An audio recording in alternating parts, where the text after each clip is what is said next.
ఈ జ్ఞానులకి, యోగులకి, గురువులకి ఒక చాదస్తం ఉంటుంది. చాదస్తం అంటే ఏమిటి? వాళ్ళకి రాక అసలు మామూలుగా ఈ విషయాల గురించి అడిగేవాళ్ళే ఎవరు ఉండరు. అవునా? ఎవరు మనం గుడికి దేనికి వెళ్తాం? గుడికి కానీ చాలామంది వస్తారు, అనేక రకాల ఊళ్ళల్లో నుంచి వాళ్ళు కూడా వస్తారు. వాళ్ళు వచ్చింది ఏంటి? ఆరోగ్యం బాగాలేదని, లేకపోతే రెండోది వ్యాపారం కలిసి రావట్లేదు, పిల్లలు పుట్టడం లేదు, లేకపోతే రోగాలు ఉన్నాయి. ఇవే సాధ్యమైనంత వరకు వీటి కోసమే వస్తారు. ఎవ్వరూ వచ్చి ఇంతవరకు నాకు తెలిసి నచికేతుల్లాగా మృత్యు రహస్యం ఏమిటో అని అడిగిన వాడు ఎవడూ లేడు. అవునా? కానీ ఈ గురువులు జ్ఞానులు దుకాణం దేనికోసం తెరిచిపెట్టుకుంటారు? ఎవడైనా ఒకడొచ్చి అటువంటి ప్రశ్న అడుగుతాడేమో, వాడి కోసం ఎప్పుడు అప్రమత్తంగా ఉంటాడు. ఈయన అప్రమత్తంగా అంటే నిద్రించడు, ఆహారం నిద్ర అన్నీ వదిలేసుకుని ఎవడైనా ఇటువంటి ప్రశ్న అడుగుతాడేమో వాడికి ఇది అప్పచెప్పడానికని వీడు కూర్చుని ఉంటాడు. కానీ వీడు దేనికోసమైతే కూర్చుని ఉంటాడో అది మాత్రం ఎవడు అడగరు. ఈ యముడికి కూడా అదే పరిస్థితి ఏర్పడిందనమాట. యముడు అంటాడు, ఇప్పుడు చెప్తూ ఉంటాడు అనమాట, ఒరే బాబు అసలు ఇట్లాంటి ప్రశ్నే అడిగిన వాడు లేరు, అందరూ వరాలు కోరుకుంటారు, అది కావాలి ఇది కావాలని అంటారు, వాళ్ళకి ఇచ్చి పంపించేస్తూ ఉంటారు.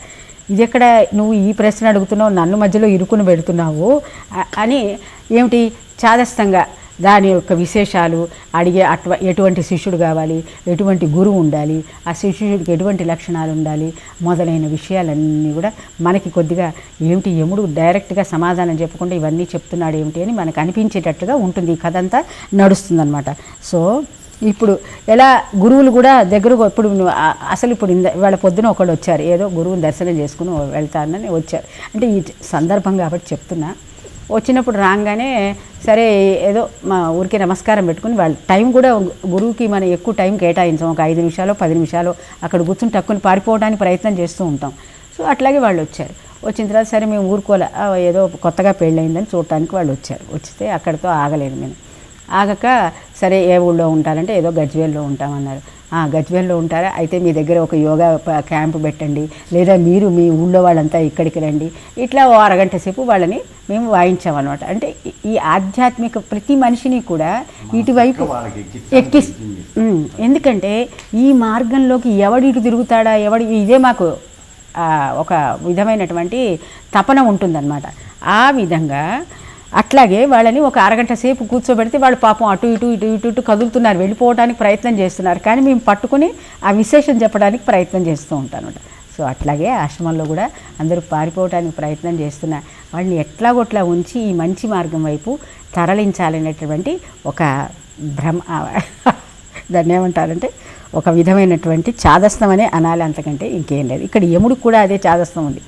నేను చెప్పేది ఏంటంటే ఆ యముడు కూడా అటువంటి చాదస్తం ఉన్నవాడే కాబట్టి చాదస్తం ఉంటుంది.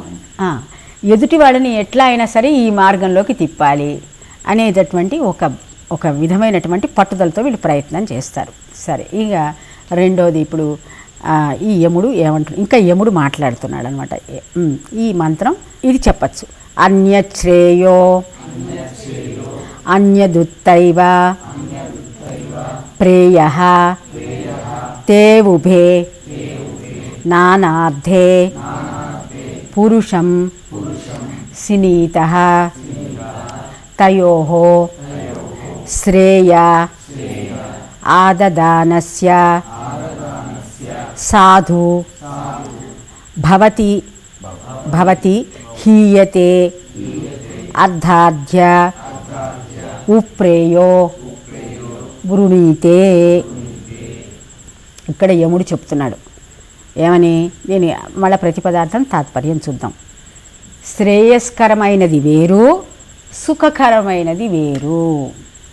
అంటే రెండు రకాలు. మనం ఏమనుకుంటున్నాం, సుఖకరమైనది బాగా సుఖంగా ఉండటం అనేది వేరు. నీకు ఏది శ్రేయస్సుని తెలుగులో ఏమంటాము, మంచి అనే మాట చాలా తక్కువది. నీకు అన్ని విధాల సంక్షేమం కలిగించి నిన్ను బాగా ఉన్నతమైనటువంటి మానవుడు మనీషిగా మారేటటువంటి మార్గం చూపేది ఏదైతే ఉందో, మామూలుగా మనిషిగా బతకటానికి మనిషి జన్మ అక్కర్లేదండి, జంతు జన్మే చాలు. అవే ఇంకా మనకంటే చాలా విషయాల్లో ఉన్నతంగానే ఉన్నాయి. మనీషిగా మారాలి అంటే పూర్తిగా మానవత్వం ఉన్న మనిషిగా మారాలి అనేది మార్చటం అనేది ఏదైతే ఉందో అది శ్రేయస్కరమైనది, అంటే మనకి గొప్పది, ఇప్పుడు ఏంటి సంక్షేమం చేకూర్చేటటువంటిది. సో యముడు అంటున్నాడు, శ్రేయస్కరమైనది వేరు, సుఖకరమైనటువంటిది వేరు. అవి రెండు విభిన్న ఫలాలను ఇచ్చి వాటి ద్వారా మనిషిని బంధిస్తాయి. శ్రేయస్కరమైనది స్వీకరించిన వానికి శ్రేయస్సు వనగోరుకుతుంది. సుఖకరమైన దానిని కోరుకున్నవాడు లక్ష్యం నుంచి పతనము చెందుతాడు. ఇది దీని యొక్క అర్థం. అయితే మనకెప్పుడు కూడా కుడి ఎడమ రెండు మార్గాలు ఉంటాయి. మనం మధ్యలో ఉంటాం. మనం నిశ్చయం చేసుకోవాలి ఎటు వెళ్ళాలా అనేటటువంటి విషయాన్ని. ఎప్పుడు రెండు మార్గాలు మనకు కనపడుతూ ఉంటాయి. మన నిశ్చయం ఎటువైపు ఉండాలా? మనం మొట్టమొదటి ఏ లక్ష్యం పెట్టుకున్నాం? సపోజ్ ఆశ్రమానికి మనం వచ్చాం. ఆశ్రమానికి సరే తెలియకో తెలుసో ఇప్పుడు ఆశ్రమంలో ఉన్న లక్ష్యం చెప్తూనే ఉన్నాం. మనం బ్రహ్మజ్ఞానం తెలుసుకోవటం, మృత్యురహస్యం తెలుసుకోవటం, ఈ బ్రతికి ఉన్నప్పుడే జీవన్ముక్తులు కావటం అనేది ఈ యొక్క ఆశ్రమం దీని యొక్క లక్ష్యం అయి ఉన్నది. సో ఆశయం అయితే దీని నుంచి మనం దూరం జరుగుతున్నామా, దీనివైపు ప్రయాణిస్తున్నామా అనేది ఎప్పుడు మనం విచక్షణలో పెట్టుకోవాలి. సో ఇప్పుడు ఇక్కడ యముడు ఏమంటున్నాడంటే, శ్రేయస్కరమైనది వేరు. శ్రేయస్కంటే నీకు మంచి, నీ లక్ష్యం వైపు దారి చూపేసేది ఒకటి. రెండోది సుఖకరమైనది. సుఖకరమైనది ఏంటంటే ఆశ్రమానికి వచ్చాం. శ్రేయస్కరంగా కావాలి, మనం ఈ మార్గం తెలుసుకోవాలంటే పొద్దున్నే 3:3:15 కల్లా లేవాలి, స్నానం చేయాలి, వేడి నీళ్ళున్నా చన్నీళ్ళున్నా చేయాలి. తర్వాత సుఖకరమైనటువంటి పరుపులు లేకపోతే నిద్ర ఇవన్నీ ఉండవు, చాలా తక్కువ. తర్వాత ఏంటి, ఆహారంలో కొన్ని మన ఇష్టమైనవి మంచివి కానిటువంటివి త్యాగం చేయాలి, దీపం పెట్టాలి, ధ్యానం చేయాలి, యోగం చేయాలి, ఉచ్ఛ్వాస నిశ్వాసాలని కంట్రోల్లో పెట్టుకోవాలి, నిద్ర, ఇవన్నీ ఇన్ని రకాలు ఉన్నాయి. ఇవన్నీ నీకు శ్రేయస్సును కలిగిస్తాయి. ఇక సుఖకరమైనది, ఆశ్రమంలోకి వచ్చిన తర్వాత కూడా 7ంటికి లేవటం, కొట్లాడటం, గట్టిగా మాట్లాడటం, ఇష్టమైంది చేసుకోవటం, ఎవరికి వాళ్ళ ఇష్టం స్వతంత్రంగా ప్రవర్తించటం. సో ఇవి అలా, లేదా ఇక్కడికి వచ్చి కూడా సుఖం ఎక్స్పెక్ట్ చేయటం. సుఖం అంటే ఏంటి, మామూలుగా భౌతికమైనటువంటి సుఖాలలో ఇక్కడికి వచ్చి అవి కోరుకోవటం. ఇక్కడికి వచ్చిన తర్వాత మన కోరికలు ఎటువైపు ఉండాలా, ఆధ్యాత్మిక వైపు ఉండాలి. కానీ అవి కోరుకోవటం, వీటి ద్వారా ఎప్పుడైతే మనం ఇట్లా చేస్తామో ఇవన్నీ కూడా మనిషిని బంధిస్తాయి. ఏంటంటే మనిషిని ఇట్లా సంకెళ్ళు వేస్తే మన ఇట్లా కట్టి కింద వైపు గుంజుతాయి అన్నమాట. సో నీ లక్ష్య సాధన వైపు ఈ సుఖకరమైనది ఎప్పుడు నిన్ను పురోగమించనీయదు. నీ లక్ష్యం అత్యద్భుతమైన లక్ష్యమైనప్పుడు ఎన్నో సుఖాలని త్యాగం చేయవలసి ఉంటుంది అని ఇక్కడ యముడు నచికేతుడికి చెప్తున్నాడు అనమాట. సో ఇక్కడ చూడండి, ఈ యముడు ఇంకా ఎందుకు ఇవన్నీ చెప్పడం? ఆల్రెడీ నచికేతుడు చాలా గొప్పవాడి కింద ప్రూవ్ అయిపోయాడు. వాడు నాకు ఈ సుఖాలేమీ వద్దు అని చెప్పేశాడు.